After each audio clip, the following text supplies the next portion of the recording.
EHANG 184 is the safest, smartest, and eco-friendly low-altitude autonomous aerial vehicle aiming on providing medium-short distance transportation solution.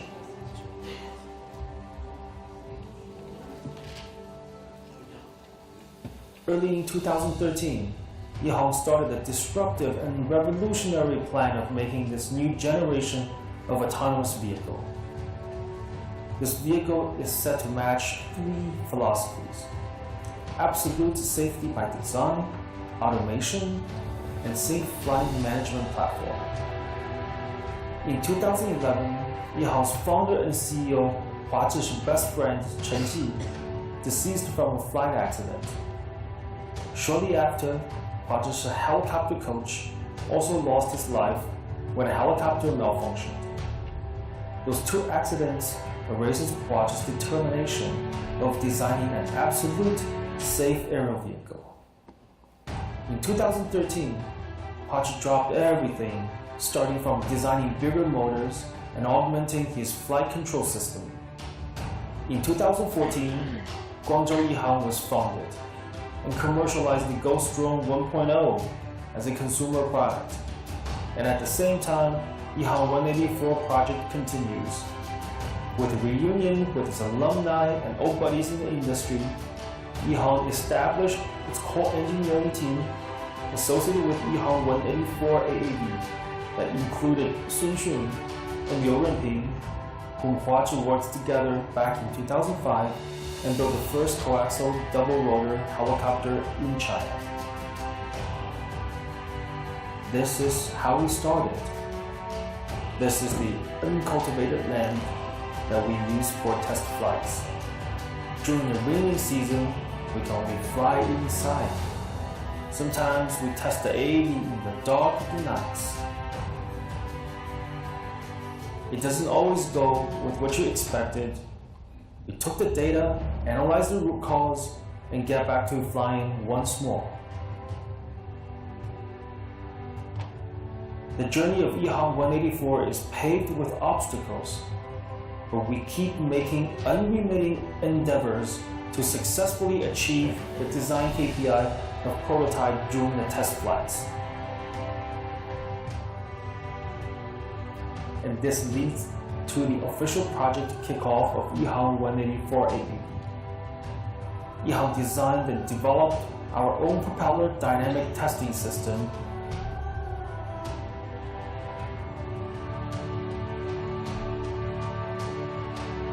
This is how we have done it.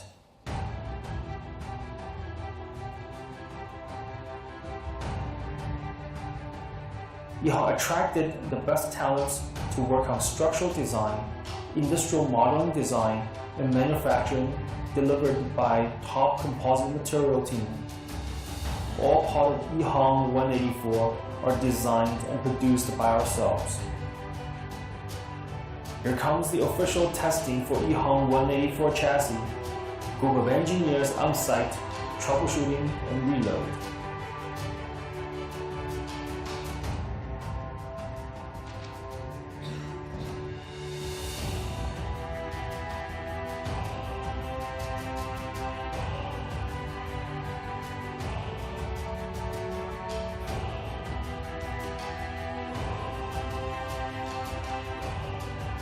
We have the application designed for EHANG 184. After setting up the flight plan with a single click, user can take off on any location, sit, relax, and enjoy the flight.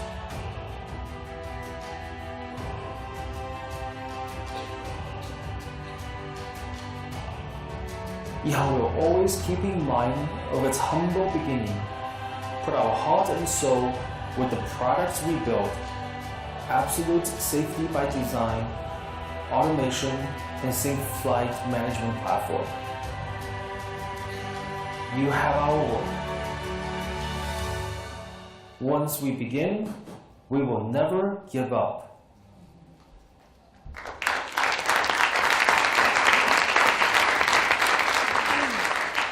So hi everyone, I'm Marion. I'm very pleased to be here, and I really thanks Laure and her team to be one of the Chinese evangelists here in Europe there are not so many people to try to understand and make people understand how China is so innovative, and we have to have a background and knowledge of how China is a great full of innovators like Derek. Hi, Derek.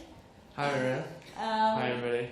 Before talking, I always, of course, like you, hear how Jean-Pierre Raffarin, about his feelings about about Chinese innovation and how China is a big place to, like a platform, a global platform, very open. But before talking about business, about e-business, about digital, probably China is, we have to talk of China with the people that compose China. And you're one of the Chinese innovators. Thank you to be here again. You're the co-founder of EHANG, a company that makes manufacturing drones. Yes. What is EHANG and how EHANG is different from other drones company and drones manufacturers? Exactly? Okay, thank you, Marion. And so I'm the co-founder of EHANG. EHANG is one of the, I guess, like the youngest drone company in the world. We are 2 years old officially. It's April. We are very different since the very beginning. That a lot of people think drones are, we ask questions wrong to those passing by on the streets. Say, what is a drone? And what do you think it does? A lot of people feel scared. A lot of people feel that it's something that's used for army, used for like to surveillance. But actually, the time we start, we have this big vision that we think no matter it's the consumer drone or the commercial drone or this aerial autonomous vehicle we are building, drones or airplanes are just too difficult for people to pilot. It's such a professional thing for people to do. So this is our vision that since the very beginning, we aim to provide the easiest to fly air vehicles for the mass consumers. This is something that we believe. Derek, you're very young. You're 27. Yeah, I'm 27. 27 is quite young. You met. Do you just explain us how did you met the other co-founder of EHANG, which is a big starting point of the EHANG adventure? Yeah, that's an interesting question. So I'm in charge of the marketing business side of the company, and I have the other partner who's who's the technical guy, who's the brain behind these EHANG 184, as well as the ghost drone. It's also controlled fully by smartphone control. So 2 years ago, it's interesting that I was studying abroad. I was 3 years ago I was studying abroad in the United States. United States. You were based in Silicon Valley. Yes, I was based in Silicon Valley. I was like one of the many young kids who's brief and who has no idea how cruel it could be in Silicon Valley. So I went to Silicon Valley and started my company over there. Certainly for most of the other 99% of the young entrepreneurs in Silicon Valley, things didn't really work out. So I was like, I'm still young. So what I'm supposed to do?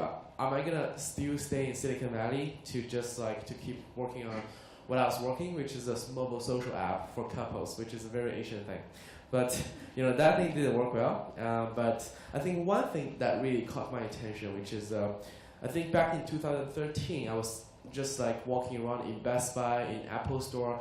I was seeing so many amazing gadgets. Precisely those gadgets are, a lot of them, those gadgets are related to your smartphone. In China we call this smart hardware or the Internet of Things or whatever you call it. But the truth is, I was thinking, I was just finding out there are just more and more hardware and gadgets connect back to your phone, connecting back to the cloud. So that's the time I made my decision, thinking about, I should do something like this. And I'm always a big gadget guy. I was one of the pioneer group of people who get, the first group of people to get a Google Glass many years ago. I got the other one, for replacement, and I dumped it because the battery was. But you decided that was a decision to go back to China. Yes, the reason behind so after that I was deciding to going back to China. The reason is very simple. I was China has been many years being labeled as China product has been labeled as like made in China, which means in general people think it's low quality, it's cheap, these kind of things. But I think if it comes to the smart hardware age, that this ability for China's big manufacturing facilities and China's huge supply chain network would ultimately help China's business, if you want to do something about hardware. And hardware is about like fast prototyping improvement, and you just need to keep improving yourselves, and you have to do the fast prototype. So that gives China a good chance actually to kind of make her products faster. That's the reason I'm going back to China. I choose to go back to China. So you met the co-founder of EHANG, which he was already developing, some products. Yeah, like there was a day, I guess it was February in 2014. I was just like walking on a street in Tsinghua University. A lot of you may heard of it, the best university in China. So I was walking there, trying to meet my friends to a cafe, have a drink. Then I was seeing this, this guy was like using his smartphone and having this virtual reality goggle, have this like a VR goggle on his eyes, which is similar to this but in plastic. And he's controlling a drone. Drone is naturally caught my attention, caught everybody's attention. So I just met him randomly, and we have a talk. So I figured out he has been developing this smartphone controlled drone by himself in the past a year and a half. And I just went back to China. I was like, oh, you know what? I think I can help you with the international marketing, because I believe that hardware is for everybody in the world. What was exactly the vision of EHANG in your head at that time, and what is today? Your strategy in a way? How do you see EHANG in the future? I think our vision never changed. That at the very beginning we have these 3 product lines, because we launched this EHANG 184 Aero vehicle this January. So a lot of people were surprised at the time we launched this. They were like, oh, did you just like make it up, like in the past half a year, make something that's is it fake? Is it like a CG? We were like, actually we were building this on the day one. The time I formed this partnership with my partner. We started to think about it. We started to build it. So it's always about to lower the barrier of piloting and make flying experiences as easy as a bird for everybody. So you are surrounded with partners. That's what you mean? No. I was like you develop all the products internally. It's all yes. All your. Yes, we did a PCB from the internal board to the outside industry design, the software app, the flight control algorithms, the Android, the iOS, the Surface. So we develop all the applications, including all the flight control algorithms, and also all the hardware part. You're a software and a hardware company. Yes. Both? Yes, both. Both are very important for you. Exactly. I think a lot of people think that drones are supposed to be just about hardware, because people think drone ultimately is going to be a commodity market. Hardware is not important, but actually, I don't believe so, because a drone is not like something like it's a smartphone. So everybody can do smartphone in China. If you go to China, you can see that English teacher is also doing this amazing smartphone. It's called Tracer, Tracer smartphone. But the drone is difficult, because any single failure or any design failure is going to cause crash. And crash of the drones means that you're going to lose everything. It's not like you got a smartphone, you got a bugs, you got a failure. It's okay, you can just return back to the company and get a replacement. But drone, you can't even fund it. It's completely risky. Of course, you're right. But you founded both a few investors, in China. Can you tell us more about your fundraising?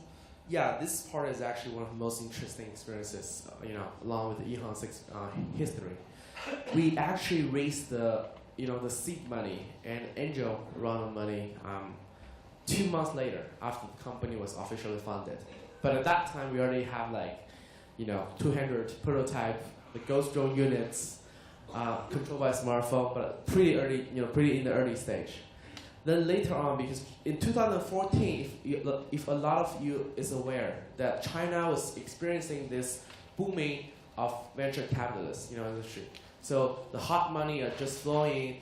It would just seem to be so easy, too easy for everybody to get money, to get funding in 2014, and definitely the second half of 2015, going to the winter stage. But 14 was definitely the best time. So everybody was crazy to get money, and we're one of them. But one thing different is that we got about $2 million at the very, very beginning from top investors in China, from Bob Xu, Zhen Fund, Le Box, Nick Yang, and lucky things we also managed to get through this Series A investment, which is from GGV Capital, which is a very reputable venture capital who also invests in Alibaba, Xiaomi, and in August 2014, which is also like 4 months after the company, was incorporated. So that's kind of the, we call it the EHANG speed, and that's also representative of how China startups was growing in 2014. You're hiring more than 300 people? Yes, I You're think. You're based in 5 countries now? Yes, so That's huge. our headquarters is in Guangzhou. Yeah. Definitely because of the manufacturing facility, because of the talents over there. Then so we expand to the USA. So I went back to Silicon Valley, started the crowdfunding campaign on Indiegogo. We raised almost like $1 million on the crowdfunding. I think there's a lot of French backers, supporters back to 2014 as well. Then soon after that, we opened our Shanghai and the Beijing office, more like a sales marketing. And recently, which is very interesting, that I think one of the other purpose of this trip to Europe is also that we just this European office set up in Germany. Yes, I want to get into details about Europe, of course. Yesterday you told me, well, my 2 main markets would be, America, of course. I want to compete with Amazon. You're going to detail what is your feeling about Amazon and their shipping test, and Europe. Europe is key for you. Why? Yes, Europe is key for us. So one of the main cash flow drive nowadays for EHANG is still the consumer drone and the commercial drone. China is very, I would say, still in the early stage for drone consumers because of the very different conditions. Like China, the average the GDP per person is still not really there, and the people who has this purchasing powers are mostly living in big cities, Beijing, Shanghai, Guangzhou, and these city areas. My belief is that there's just like too limited space to fly, and Europe has this great advantage that I'm just seeing so many ideal customers who doesn't need any education from us about drones, and they love they have all those like a preset knowledge about drones. They know that this could be dangerous, at the same time this could be really easy to fly. So even back in 2014, when I was raising money on Indiegogo, on this crowdfunding website in the States, I think there was 30% of the users are the backers, supporters are from Europe. And I was like talking to a lot of them from UK, from France, from Germany. They seem just to be the right target group for the company. And in China, you can't find many people like this. But what about the authorities to validate drones flights in Europe? Is it more complicated? I think it's very complicated. Actually, I was saying in Madrid. That's a big challenge for you. That's a big challenge. Yes, I was in Madrid. Now what I heard in Madrid is that people have to get this drone piloting license in order to fly the drone. And in order to get that license, you need to spend at least 1,000 euro to get a license, which means it's more or less the price of the drone. That's definitely going to limit the more purchase of the drones. But I think still, I think this could be improved and changed by the technical development of the drones in the future. Meaning that companies like EHANG, so we are working on not only on the geofence technology that that's going to limit where you can fly and where you cannot fly, but also in the future we're going to we're trying to build up this system that could kind of like monitor the real-time data of the drone itself, but definitely not anything private data, not anything about the aero footage that whatever you are filming.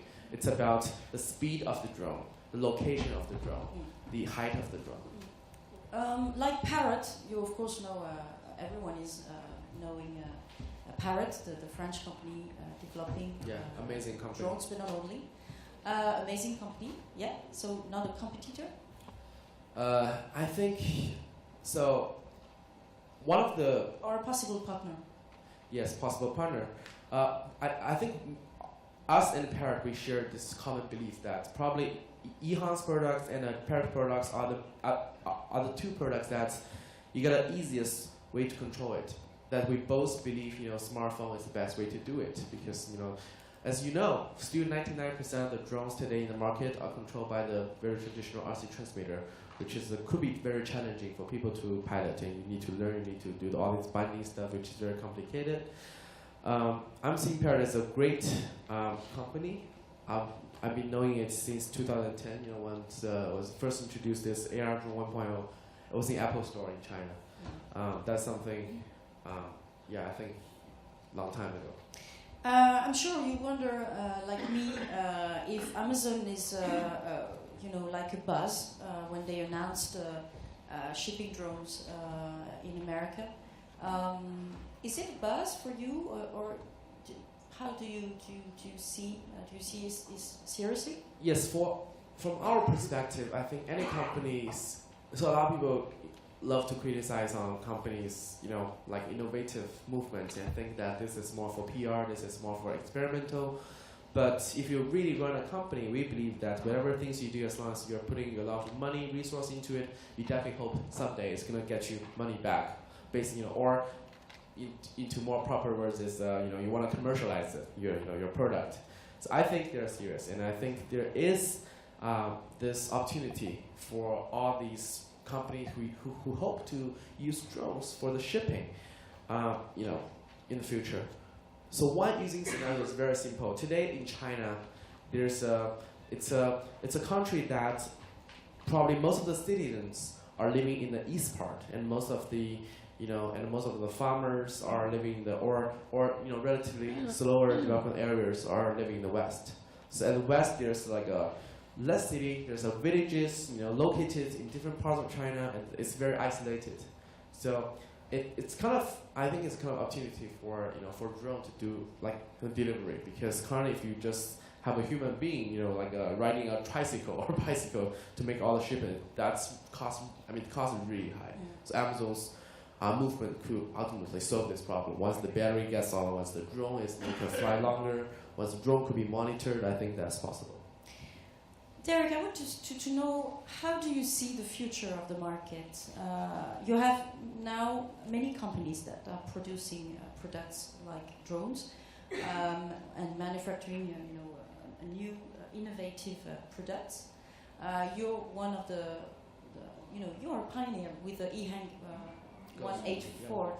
It's incredible how you can, you are a new actor of transportation, human transportation, which is quite interesting. But how do you see, I'm a customer, I want to buy some products because I want to secure, an area, or I'm a state, and I will order some product and some drones in the future regarding, using the data to monitor the agriculture sector. But how can I choose? It's so difficult right now to say Parrot is better than one other competitor. How do you see the future? Are we going to enter in a concentration era? Yes, I think right now the thing for this year is going to be very competitive. You can see that Parrot is currently the only company that still kind of have its position right now outside China. It's amazing to see basically 95% of the drone companies are from China, and I would say out of these 95, probably another 95% of the companies have no differentiation along with their products at all. Meaning that there are going to be a lot of companies be washed away this year, and because of the price drop, because of the competition, everybody is trying to get the profit from this market. And I think since probably from next year or 2018, ongoing in in next. Drones market is going to be more mature because it's going to require tons of capital to come in, and now it doesn't. Now someone can just make a fancy video and put on Indiegogo, put on Kickstarter. They're going to raise $3 million, but it's still hard. So in future, I think each company is going to have its very unique position. So EHANG consider ourselves as the company that make the flying experiences easy, not just about smartphone control consumer level drone or the EHANG 184, which can carry a person around.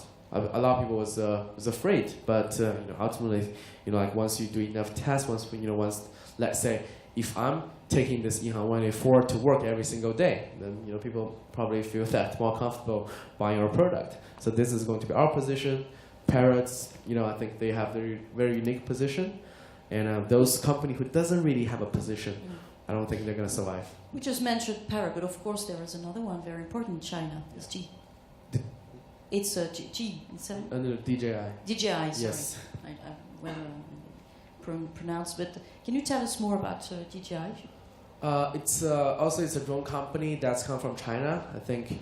So jumping out from the as the co-founder of EHANG, I think DJI is also pretty it's a company with 10 years experiences. It's also one of the Chinese company who comes up with this idea of kind of like using a simplified version of controller to replace the very complicated, the old RC transmitter.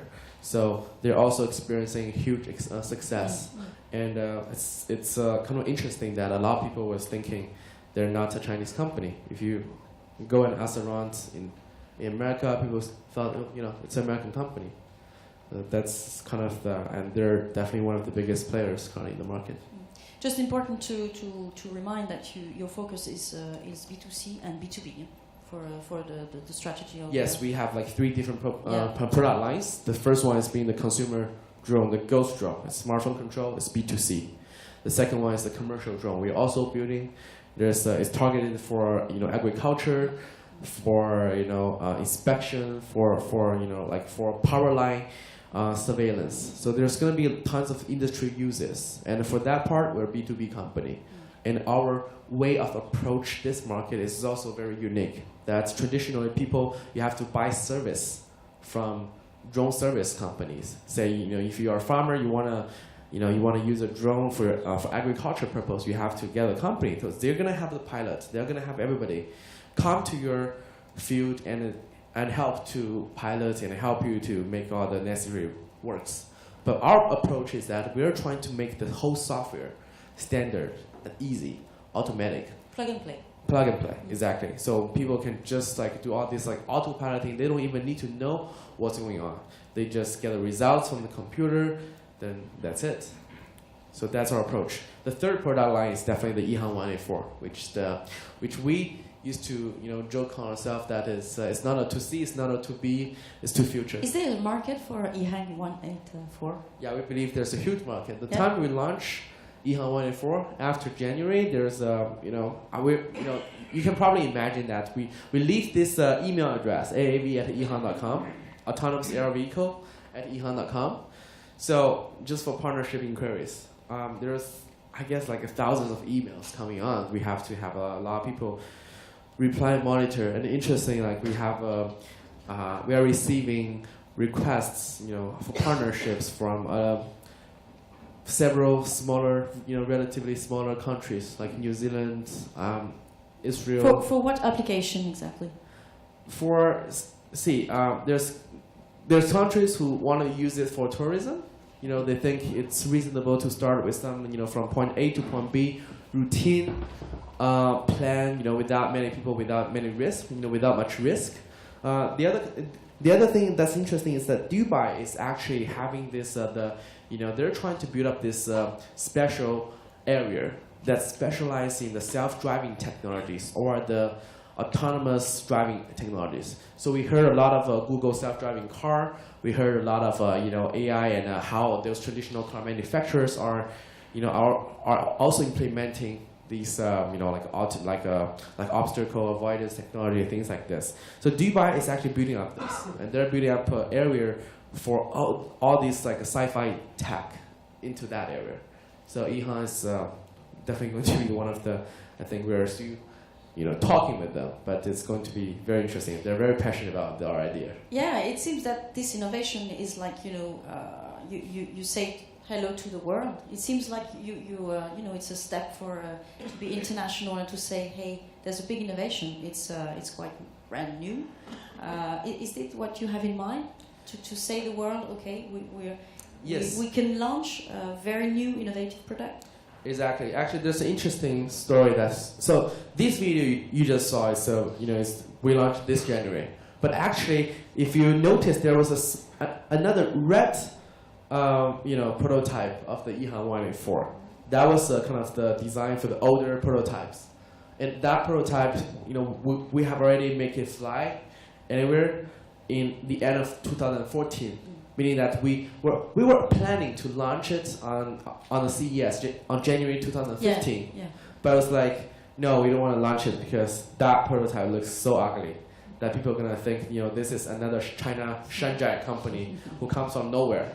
And people, not going to have any, like a trust or, like credit in you. So we spent another year to just build up on that product and make it, not just looking fancier. We even put an air conditioner in this current, in the current commercialized version. There's an air conditioner, there's a surface pad inside, you can control the light, you can control everything. There's a, it's more like a commercialized product.